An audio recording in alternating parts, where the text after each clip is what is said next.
Hi friends, this is Keizle, and in today's video, I'm going to show you how you can reduce the size of your digital planner that are already in the PDF format so you can further increase the loading speed of your digital planner and make it lag-free.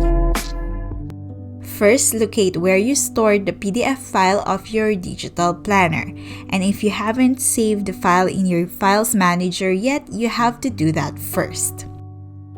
Then go to your browser and enter smallpdf.com. This is the site that I'm going to use, but there are numerous other websites and even apps which you can use to reduce the size of your digital planner. Then let's tap this Choose Files. Then navigate through your files. I will be using the optimized digital planner from last week's video. I'm only using the trial version of this website and it is quite limited, so if you're looking for other alternatives, I will link them in the description box below, so make sure to check them out. Once the file is uploaded, you will be asked the level of compression you would like. I will be using the basic compression. After the file is compressed, let's download the file. Click the download icon in here and then the share icon and save the PDF file.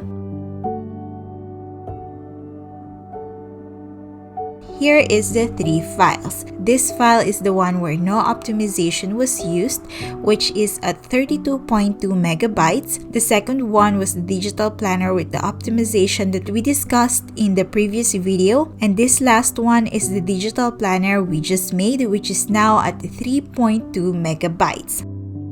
Now I'm going to use the digital planner in the GoodNotes app. If you're still in the process of creating your digital planner and want to optimize it further, make sure to apply the tip in this video and from last week's video to create a fast, lag-free digital planner. This is Keizle, and until next time, bye!